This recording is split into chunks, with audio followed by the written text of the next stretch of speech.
Hello guys, हार्दिक स्वागत गर्न चाहन्छु टेक्निकल थिङ्कमा। सधैँ आज पनि मैले विशेष भिडियो लिएर उपस्थित भइसकेको छु गाइज। यो मेरो हातमा देख्न सक्नुहुनेछ P11 लाभाको P11 है, लाभा ब्यान्डको P11 गाइज देख्न सक्नुहुनेछ।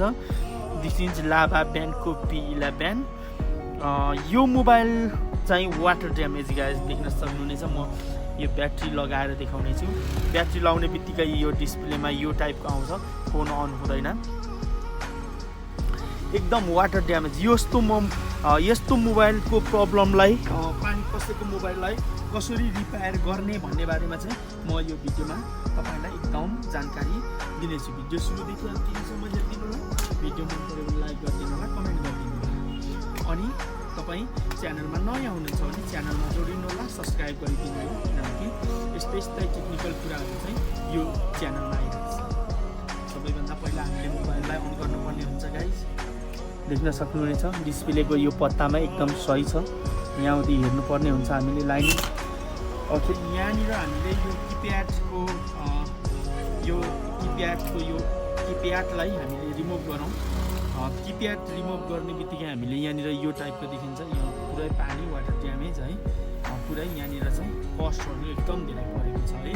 सो अब हामीले यो फोनलाई पुरै हामीले डिटेलली है A to Z खोल्नुपर्ने हुन्छ। यो खोलिसकेपछि यो माथि ओके, यो हामीले ओपन गरिसकेपछि हामीले यो क्यामेरा अनि यहाँ मुनि कम हुन्छ, यसलाई खोलौँ। सो यो खोलिसकेपछि हामीले अब यतापट्टिको साइड हेर्नुपर्ने हुन्छ। देख्न सक्नुहुनेछ एकदम धेरै, यस्तो धेरै वाटर ड्यामेज देख्न सक्नुहुनेछ। यो लाइन हुँदै अब यो स्टिललाई पनि हामीले रिमुभ गर्नुपर्ने हुन्छ। यहाँनिर सबै पेस्ट लगाएर हट गनको माध्यमबाट। यो म उकाउँदाखेरि भिडियोलाई स्किप गर्छु, किन भन्दा यो मेरो भाइब्रेटर दिने खालको हट गर्नु हुनाले भिडियो चाहिँ धेरै हल्लिन्छ है। सो गाइज, अब म यसलाई रिमुभ गर्छु है।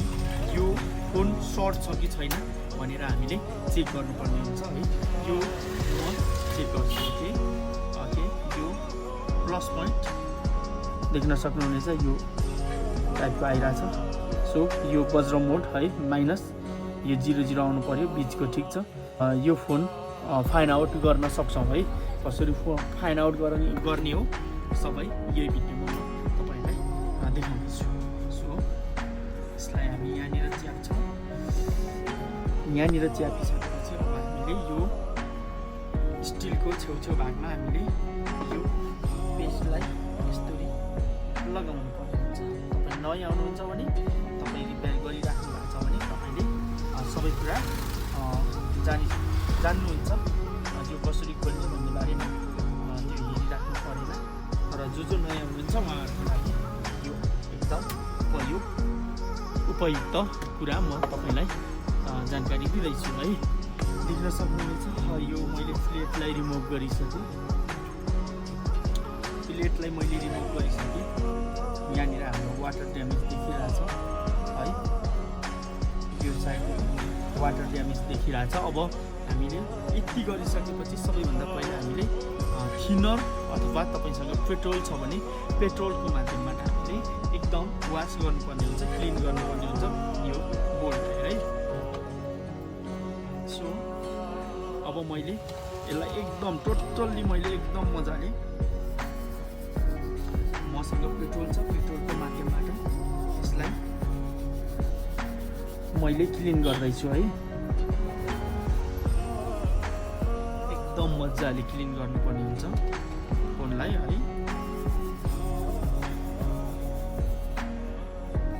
टोटल्ली एकदम मजाले।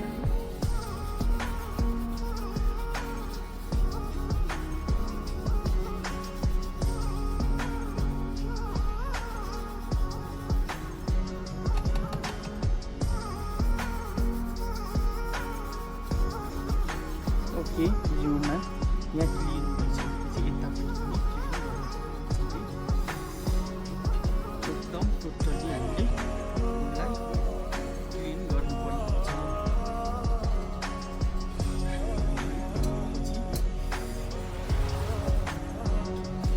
हामीले यति क्लिन गरिसकेपछि अब फेरि हटगनको माध्यमबाट यसलाई सुकाउनु पर्ने हुन्छ, थोरै सुक्न दिनुपर्ने हुन्छ है।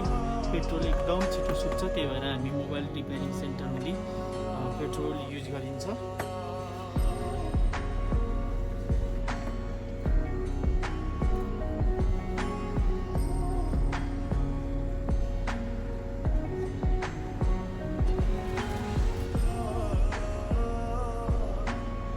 एकदम सिलिन्डर दिनुपर्ने हुन्छ है।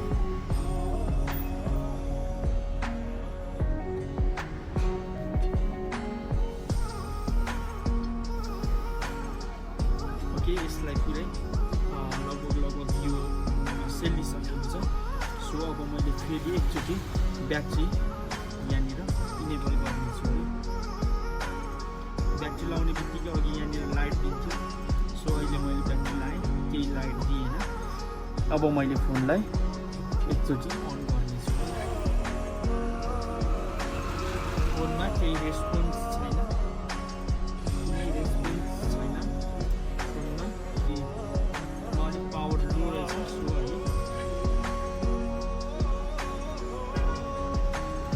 फोन अन हुन थाल्यो, मोबाइलमा ब्याट्री एकदम कम रहेछ।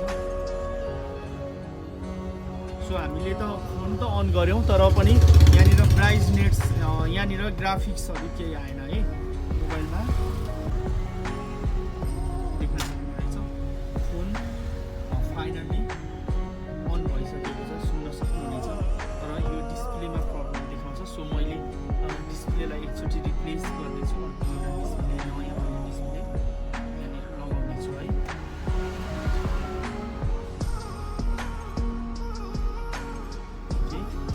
डिस्प्लेलाई म यहाँनिर लगाउनेछु है।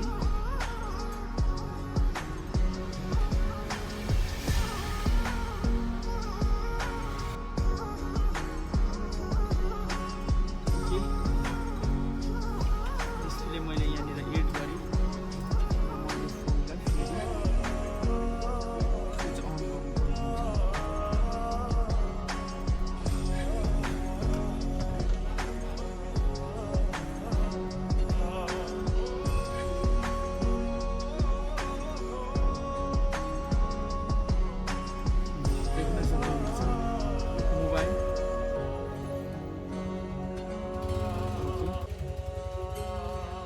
सक्नुहुनेछ फाइनली यो मोबाइल चाहिँ डन भइसकेको छ है।